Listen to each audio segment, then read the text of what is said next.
Greetings all, I'm Candy Stripe and welcome back to my channel. Just want to give thanks for another day, and I trust you're all doing well today and trying to stay positive. So today I'm going to speak a bit about mental health, and I'm going to share some of my personal experiences. And I just want to say, please don't run away, because I know there's a lot of stigma around mental health and mental illness and so on. And I feel like, it's something that we need to discuss. This video is not going to be a negative video. It's not going to be something that plays into the stereotype of what mental health is. It's going to be informative, it's going to be factual, and it's going to be some of my personal experience, what I've been through, and, also some tips on how to cope and, how to stay sane, basically. And also, if you find yourself in certain positions or find, because the thing is with mental illness or mental health issues, they don't just come overnight. Sometimes, they're triggers, but most of the time it starts much earlier. So it's about spotting those things and also trying to address things before they kind of escalate. So please stick around, and trust me, it's going to be something worth watching. Okay, so first and foremost, I just feel like society at the moment is, like I said before, it's not very understanding, or most of the times, as I say, ignorance is bliss. I think most of the times it's just that the knowledge is not out there. And sometimes knowledge is out there, but people don't really get around to it, because they might think it doesn't affect them or it won't impact them until it actually does. And then people become confused and not knowing what to do and so on. So when you're actually in the situation, or you have someone who's in the situation, you become overwhelmed. You don't really have time to go and research, or you might not even think about researching stuff at that point. So it's good to be in the know, and prepare oneself. So if and when, God forbid that happens, then at least you have some kind of prior knowledge, and as to, because nowadays, especially with COVID and with the lockdown and so on, and so many people experiencing mental health issues, it's really high time that we all educate ourselves on this topic. It's a very important topic. Okay, so I want to start with what led up to, because initially, I would like to say the first exposure, first of all, I was born and bred in Jamaica, so the first exposure I had to mental health was, growing up as a kid, seeing people in the area who was called, quote unquote, mad men, and it's mostly men.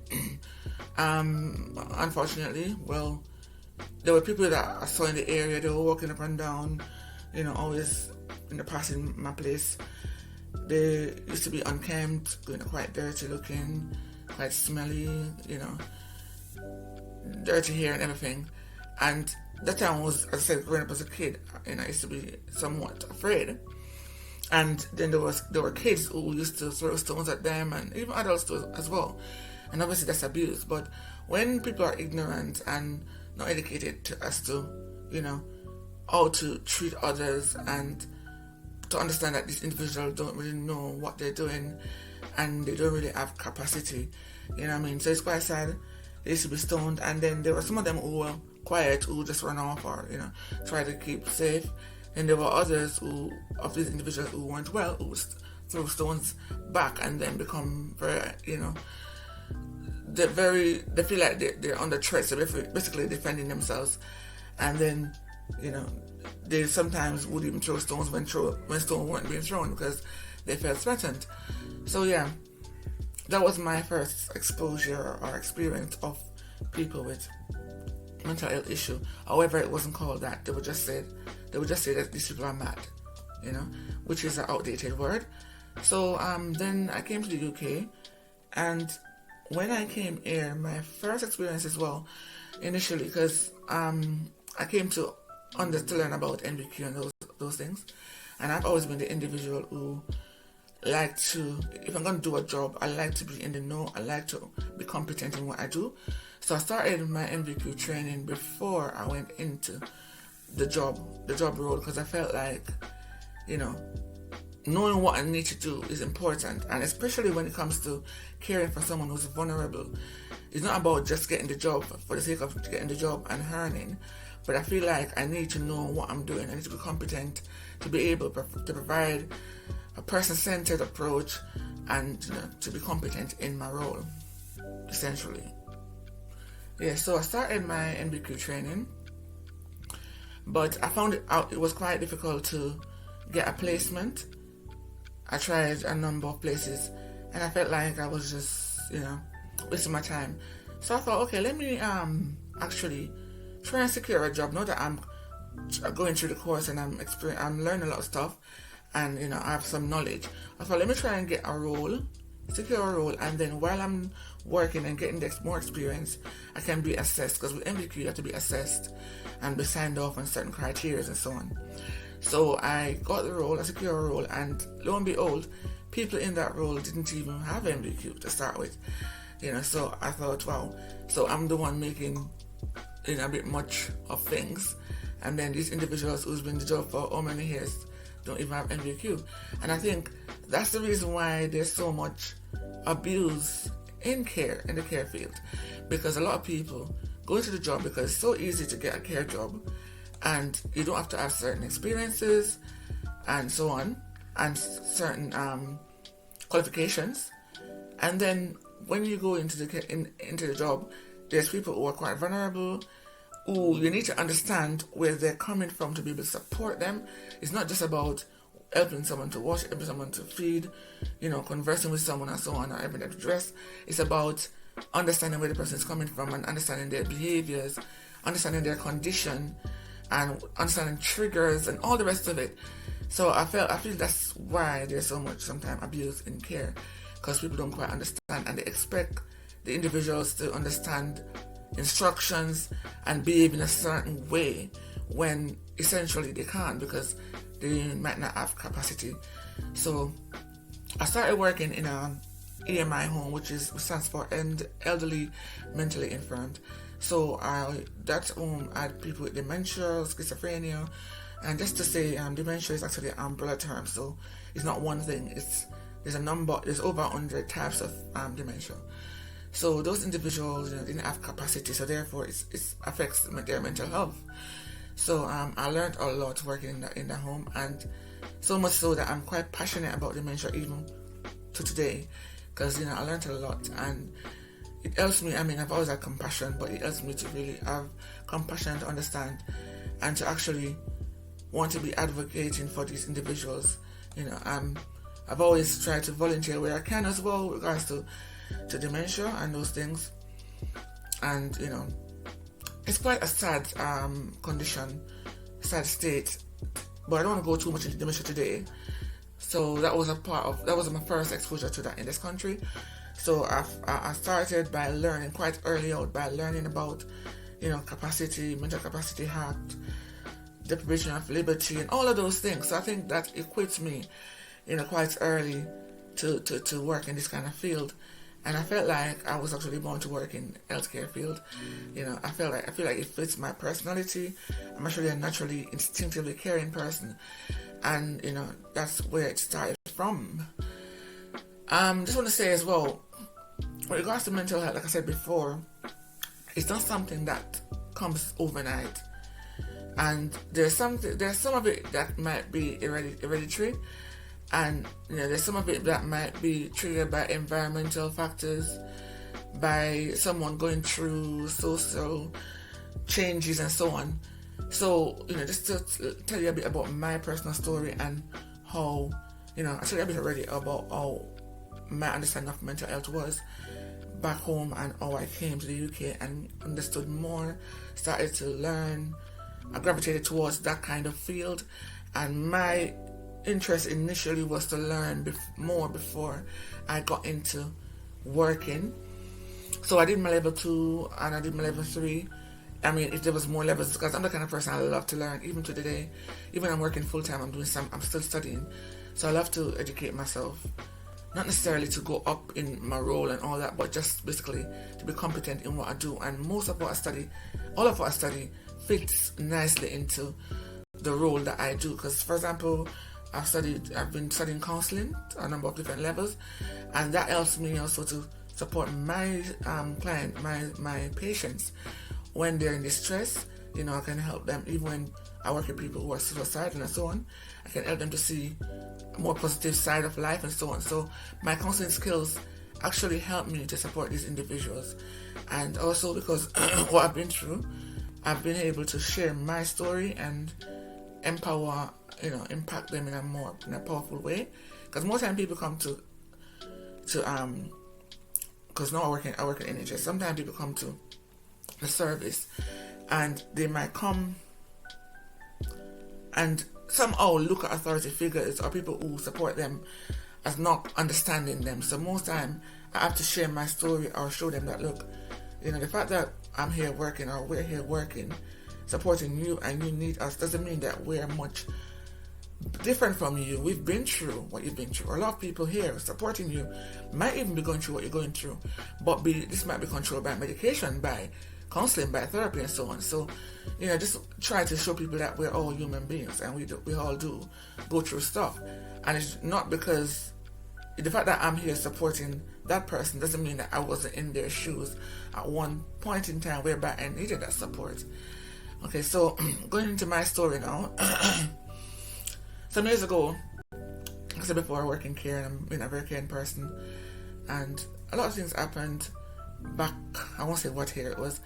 So these things that happened to me, most people didn't know about it. My family didn't know about it, my friends. I'm a private person to a certain extent when I'm going through stuff. I'm a very strong believer in God, and I believe that I have a relationship with Him, and therefore when I have issues I can seek His face and get through it. So anyway, so years ago, a lot of things just kept going wrong for me. I lost my job. I was actually a deputy manager at the time because I started in care as a support worker. I went to a senior support worker and I secured a job in a deputy role. So there's a lot of things. I ended up resigning from the job because it was just too much. And also my my daughter was having a lot of issues in school, bullying, a lot of issues going on, and I felt like I needed to, I tried to dialogue with the school and they weren't really doing what they should do. Just to make it clear as well, this is going to be a 2-part video because it's going to be a bit long. I don't want to drag it out too much, so I think I'll make it a 2-part or a 3-part depending on how much I need to go into. Yeah, so there's a lot of things going on with me having to leave my job. My daughter was being bullied and I had to end up withdrawing her from school because the school wasn't very supportive. They were denying what was going on and it was just too much, and she wasn't happy. She wasn't feeling safe in the environment, and I feel like, irrespective of what the law says about kids going to school, I feel like as a parent, if my child was living in a safe home and going to an environment which is unsafe, whereby I had to go, I have to be having, like, going to pick her sometimes, even when she was able to come home on her own and so on, and there was so much issues, so I just felt like I needed to take her away from that situation. So I withdraw her from school. They give me a lot of stress about that. I was interviewed under caution by the counselor and a lot of stuff, and I really fought. I stood my ground, and so that was going on. My job was gone. My mom became terminally ill with cancer. I had housing issues, major housing issues as well, and there was just so much going on. It was just so overwhelming. So imagine being at home, I've been housing issues. My mom having cancer, very ill, and terminally ill, and it was far along as well. And then the job issue and so on. It was just too much, and I just kind of, the thing with depression, right? It starts, you might start feeling low and so on, and you might decide, okay, you don't want to see people, you want to isolate yourself. Then you might find yourself getting into a situation whereby you just become withdrawn, basically. So at that point, I felt like it was so overwhelming. I was having to, be fighting all these different battles, be going through so much, my daughter going through so much, being at home, not going to school for 1 year. I had her at home for 1 year. And it was challenging, but I just felt like, what was the alternative? Sending her back to an unsafe environment? That wouldn't be, that couldn't happen. That wasn't going to happen. So I had to actually stick to my guns, but it was quite draining for me emotionally otherwise, and then it wasn't working. My mom was calling me, needing stuff and so on. She didn't know what was going on with me, and I felt helpless and hopeless. And then there was stuff that I've been through, the thing with mental health issues.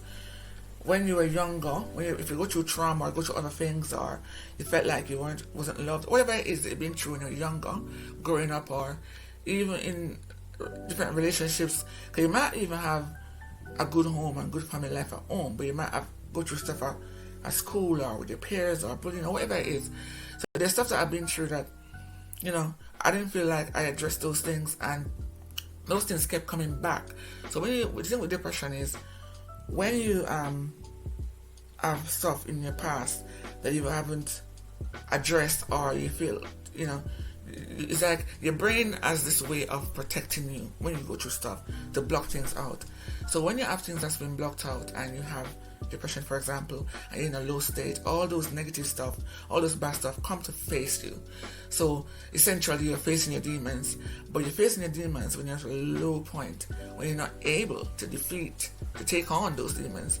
Bearing in mind, I was the kind of person before all of this, people say to me, I'm very strong, I've been through so much, I used to have a good work-life balance. I used to work, I used to go out, I used to go clubbing, I used to go dancing. I love dancing, I love music. And music is my drug, was my drug.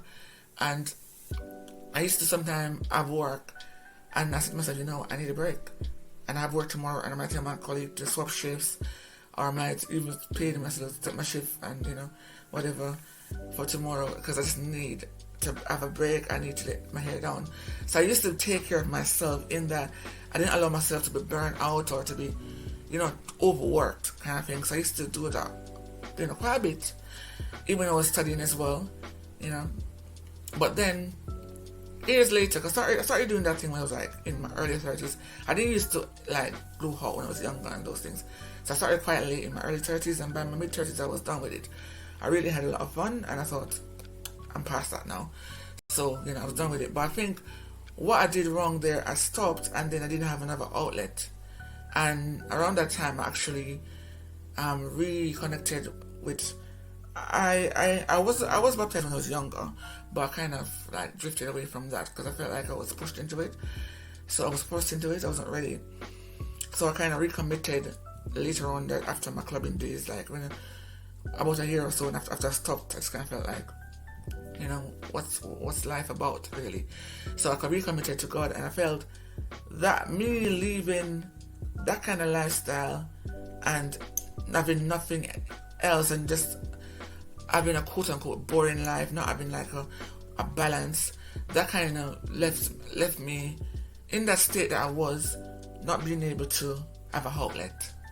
So I was having all these issues with my mom and my daughter and myself and my job and everything, and it was impacting my health, my well-being, and I didn't have a outlet. I didn't speak to anyone about it, so I was overwhelmed. I found myself feeling quite low till I started finding myself crying about it all, quite a few times, and then that time I should have known that I was in danger. So I found it came to a stage where I used to have a lot of tablets, a lot of medication in the house. I used to have a condition prior years ago where I used to take medication. But I'm the kind of person, I'm not keen on medication that much unless I'm really, really desperately need it. Sometimes I'll get the tablets and just put them down at home. Unless I really desperately need them, then that's when I take them. So I have a lot of them. And I got to a stage whereby I was so low, and I felt I could see myself. It's almost like watching a movie. I could see myself coming out of myself and going to take the tablets in the cupboard and consuming all of them and just ending it. I keep hearing this repeated voice saying, you're hopeless, you're no good, this happened to you, that happened to you, you need to end it, you can't go through this. And when I said to you about all the demons facing you, you can't see, you can only see the past, the bad things, and you're seeing what you're going through now, but you cannot see beyond it. You can't see that. Your brain cannot see beyond now. So you're telling yourself there's no getting out of this, there's no future, and there's no point continuing. So it was so sad, at the time, and I just felt like there's no getting through it, and I see myself over and over going for this medication, taking them, and just ending it all. Bearing in mind my daughter was even present at the time, and she was present most of the time because she was out of school for her hair. I withdrew her because of all this stuff, and I was also dealing with all those things with the deputy teacher trying to contact me to bring her back, and I'm like, hell no, it's not happening, and all that.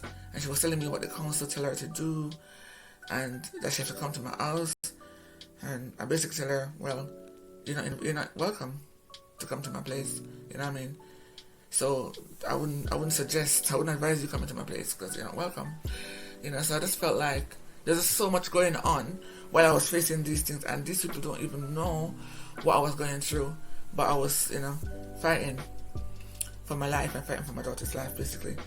So even my mom at the time, she didn't know what was going through, and she's a spiritual person, and I think she picked up in her spirit at some point something wasn't quite right, and she used to call me and be talking to me, and she was talking to me in a way like she suspected that something's not quite right. And I eventually told her somewhat some of what was going on, but not at that point. I think it was later on when I started, when things wasn't as, when I was trying to get hold of stuff, which I will touch on that later. So I'm going to bring this video to an end at the moment because I'm 21 minutes 24 seconds, and I don't want it to be too long.